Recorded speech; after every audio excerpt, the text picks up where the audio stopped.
தந்தை, மகன், தூய ஆவியானவர் நம்மை நிறைவாக ஆசீர்வதிப்பாராக. ஆமென். நண்பர்களே, சனிக்கிழமை இன்றைக்கு இறைவார்த்தை தருகிறேன். மத்தேயு நற்செய்தி 5வது அதிகாரம் 44வது இறைவார்த்தை. இன்றைக்கு ஆராதனையில் இறைவார்த்தையில் வாசிக்கிறேன். நான் உங்களுக்கு சொல்லுகிறேன், இந்த காலை வேளையிலே ஆண்டவர் நமக்கு சொல்லுகிறார். புதியதை தேடி கொண்டிருக்கிற பிள்ளைகளே, ஆண்டவர் நமக்கு சொல்லுகிறார்.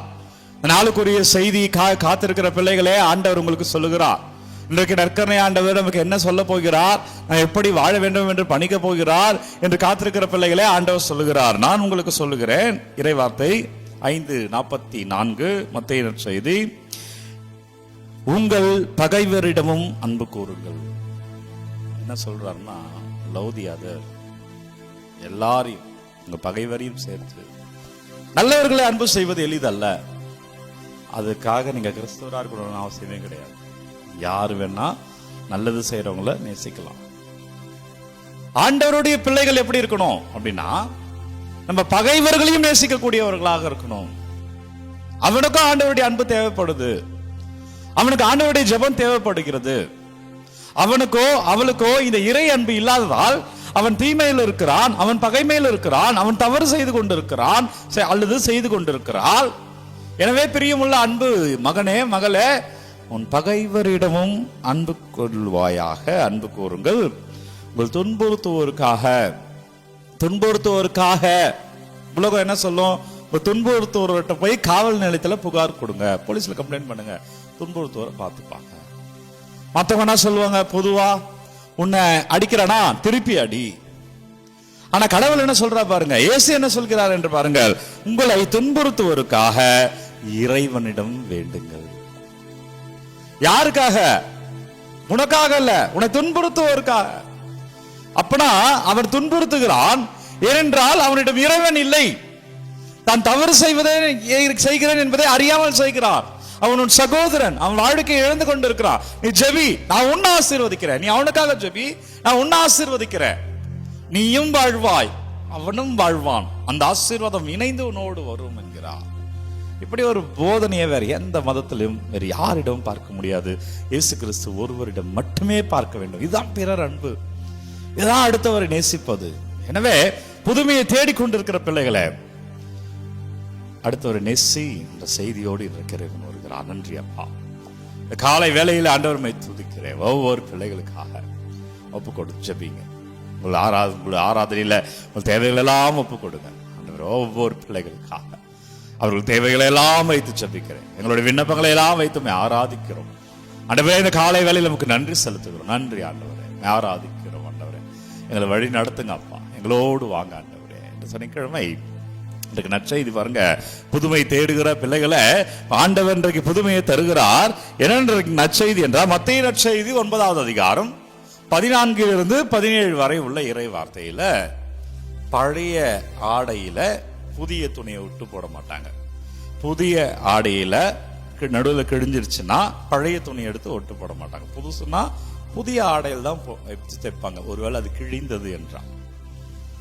அதான் ஆண்டவர் சொல்கிறார், புதுமையை தேடுகிற பொழுது உன்னுடைய பழமையிலிருந்து விட்டு வெளியில வா.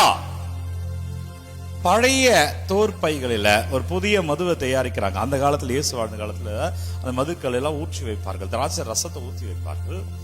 அது புதிய மது தயாரிக்கிற போது புதிய அதற்குரிய இடத்துல தான் வைப்பாங்க.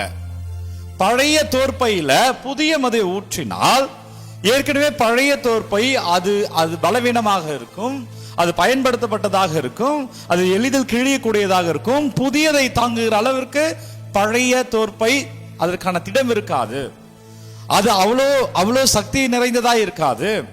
எனவே புதியதை புதியதுக்குள் வைக்கணும். அப்படின்னா என்னன்னா ஆண்டவர் சொல்றாருன்னா, நீ இந்த ஆண்டவரை அடையணும்னு நினைக்கிற, ஆண்டவருடைய அருளை அடைய வேணும்னு நினைக்கிற, ஆண்டவருடைய கிருபையை அடைய வேணும்னு நினைக்கிற அப்படின்னா உன் பழையதை விட்டுட்டு வா. வந்து ஆண்ட மன்னிப்பு கேளு, பழையதெல்லாம் எடுத்து போடுங்க. நீ புதுசா நீ காண்ப, புதியதை நீ காண்பாய். நீ பழையதிலிருந்து விட்டு விலகி வா. ஒரு கதவை மூடினால்தான் மறு கதவு திறக்குங்க.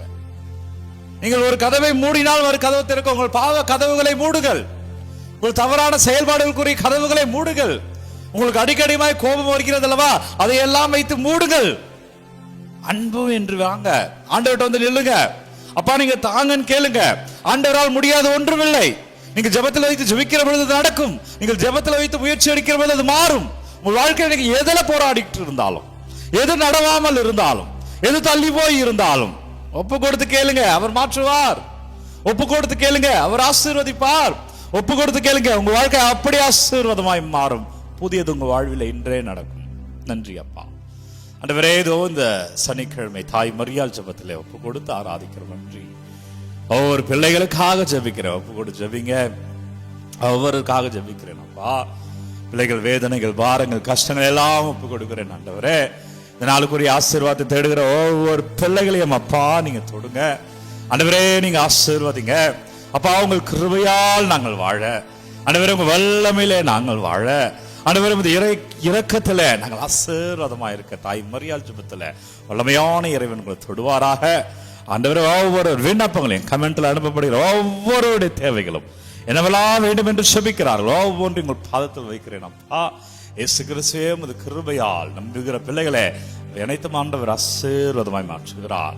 உங்கள் விண்ணப்பங்களை எல்லாம் ஆண்டவரோட ஒப்பு கொடுக்கிறேன். வல்லமையான இறைக்கிருவில் நீங்கள் வாழ்வீர்கள்.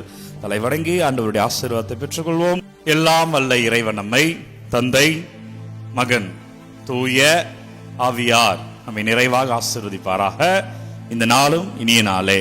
அன்பர்களே, ஒவ்வொரு நாளும் விடியற் காலை 3 மணிக்கு இந்த ஆராதனை வழங்கி கொண்டிருக்கிறேன். யாருக்கு தேவை நினைக்கிறீங்களோ அவர்களோடு பகிர்ந்து கொள்ளுங்க. உங்களுடைய விண்ணப்பங்களை கமெண்ட்ல அனுப்புங்க. உங்களுக்காக நான் ஜெபிக்கிறேன். God bless you. Take care.